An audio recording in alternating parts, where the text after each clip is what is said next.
Weekend کے بعد Venice سے اس کی دوبارہ ملاقات ہوئی، لیکن وہ اس سے بڑے روکھے اور اکھڑے ہوئے انداز میں ملا۔ یہ اس سے تعلقات شروع کرنے سے پہلے ہی ختم کرنے کا واحد راستہ تھا۔ اسے ہر اس عورت سے جھنجھلاہٹ ہوتی تھی جو اسے کسی بھی طرح سے امامہ کی یاد دلاتی، اور وینس ان عورتوں میں شامل ہو گئی تھی۔ وینس جو اس کی طرف سے کسی معذرت اور اگلی دعوت کا انتظار کر رہی تھی، وہ اس کے اس رویے سے بری طرح دل برداشتہ ہوئی تھی۔ ییل میں یہ اس کا پہلا افیئر تھا۔ اگلے چند ماہ وہ پڑھائی میں بے حد مصروف رہا، اتنا مصروف کہ امامہ کو یاد رکھنے اور اس کے بارے میں معلومات حاصل کرنے کی کوشش کو وہ کل پر ٹالتا رہا، اور شاید یہ سلسلہ ابھی چلتا رہتا اگر ایک شام اچانک اس کی ملاقات جلال انصر سے نہ ہوتی۔ وہ ویکنڈ پر بوسٹن گیا ہوا تھا جہاں اس کے چچا رہتے تھے۔ وہ وہاں اپنے کزن کی شادی اٹینڈ کرنے آیا تھا۔ اس شام سالار اپنے کزن کے ہمراہ تھا جو ایک ریسٹورنٹ چلا رہا تھا۔ وہ وہاں کھانا کھانے آیا ہوا تھا۔ اس کا کزن آرڈر دینے کے بعد کسی کام سے اٹھ کر گیا تھا۔ سالار کھانے کا انتظار کر رہا تھا جب کسی نے اس کا نام لے کر پکارا۔ ہیلو! سالار نے بے اختیار مڑ کر اسے دیکھا۔ آپ سالار ہیں؟ اس آدمی نے پوچھا۔ وہ جلال انصر تھا۔ اسے پہچاننے میں لمحہ بھر کے لیے دقت اس لیے ہوئی تھی کیونکہ اس کے چہرے سے اب داڑھی غائب تھی۔ سالار نے کھڑے ہو کر اس سے ہاتھ ملایا۔ 1 سال کا ایڈونچر ایک بار پھر اس کی آنکھوں کے سامنے گھوم گیا۔ رسمی الیگ کے بعد اس نے جلال کو رسماً کھانے کی دعوت دی۔ نہیں، مجھے ذرا جلدی ہے، بس آپ پر اتفاقاً نظر پڑ گئی تو آ گیا، جلال نے اپنی گھڑی پر نظر ڈالتے ہوئے کہا۔ امامہ کیسی ہے؟ جلال نے بات کرتے کرتے اچانک کہا۔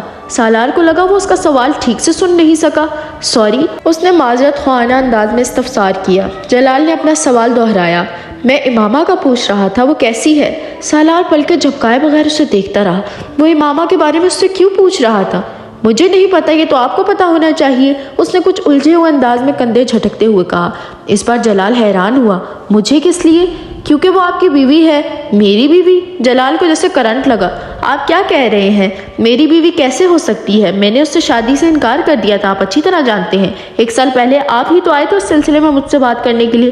جلال نے جیسے اسے کچھ یاد دلایا۔ میں نے تو آپ سے یہ بھی کہا تھا کہ آپ خود اس سے شادی کر لیں۔ سالار بے یقینی سے اسے دیکھتا رہا۔ میں تو یہ سوچ کر آپ کے پاس آیا تھا کہ شاید آپ نے اس سے شادی کر لی ہوگی۔ وہ اب وضاحت کر رہا تھا۔ آپ نے اس سے شادی نہیں کی؟ سالار نے پوچھا۔ نہیں، آپ سے تو ساری بات ہوئی تھی، میں نے انکار کر دیا تھا۔ پھر آپ سے شادی کیسے ہو سکتی تھی؟ پھر میں نے سنا کہ وہ گھر سے کہیں چلی گئی، میں نے سوچا آپ کے ساتھ کہیں چلی گئی ہوگی، اسی لیے تو آپ کو دیکھ کر آپ کی طرف آیا تھا۔ میں نہیں جانتا کہ وہ کہاں ہے، میں تو پچھلے 7-8 ماہ سے یہی ہوں، سالار نے کہا، اور مجھے یہاں آئے ہوئے 2 ماہ ہوئے ہیں، جلال نے کہا۔ مجھ سے ملاقات کے بعد کیا اس نے دوبارہ آپ سے رابطہ یا ملاقات کرنے کی کوشش کی تھی؟ سالار نے کچھ الجھے ہوئے انداز میں پوچھا۔ نہیں، وہ مجھ سے نہیں ملی۔ یہ کیسے ہو سکتا ہے کہ لاہور جا کر اس نے آپ سے رابطہ کرنے کی کوشش نہ کی ہو؟ سالار کو اس کی بات پر یقین نہیں آیا۔ مجھ سے رابطہ کرنے سے کیا ہوتا؟ آپ کے لیے وہ گھر سے نکلی تھی، اسے آپ کے پاس جانا چاہیے تھا۔ نہیں، وہ میرے لیے گھر سے نہیں نکلی تھی، آپ تو اچھی طرح جانتے ہیں، میں نے اسے بتا دیا تھا کہ میں اس سے شادی نہیں کر سکتا۔ پھر آپ یہ مت کہیں کہ وہ میرے لیے گھر سے نکلی تھی۔ جلال کے لہجے میں اچانک کچھ تبدیلی آ گئی۔ ساری بات آپ ہی سے تو ہوئی تھی، کیا آپ واقعی سچ کہہ رہے ہیں کہ وہ دوبارہ آپ کے پاس نہیں گئی؟ میں آپ سے جھوٹ کیوں بولوں گا، اور اگر وہ میرے ساتھ ہوتی تو میں آپ کے پاس اس کے بارے میں پوچھنے کیوں آتا؟ مجھے دیر ہو رہی ہے۔ جلال کے لہجے میں اب بے نیازی تھی۔ آپ مجھے اپنا کانٹیکٹ نمبر دے سکتے ہیں؟ سالار نے کہا۔ نہیں، میں نہیں سمجھتا کہ آپ کو مجھ سے اور مجھے آپ سے دوبارہ رابطہ کرنے کی ضرورت پڑے گی، جلال نے بڑی صاف گوئی سے کہا اور واپس مڑ گیا۔ سالار کچھ الجھے ہوئے انداز میں اس کی پشت پر نظریں جمائے رہا۔ یہ ناقابل یقین بات تھی کہ وہ جلال سے نہیں ملی۔ کیوں؟ کیا اس نے میری اس بات پر واقعی یقین کر لیا تھا کہ جلال نے شادی کر لی ہے؟ سالار کو اپنا جھوٹ یاد آیا۔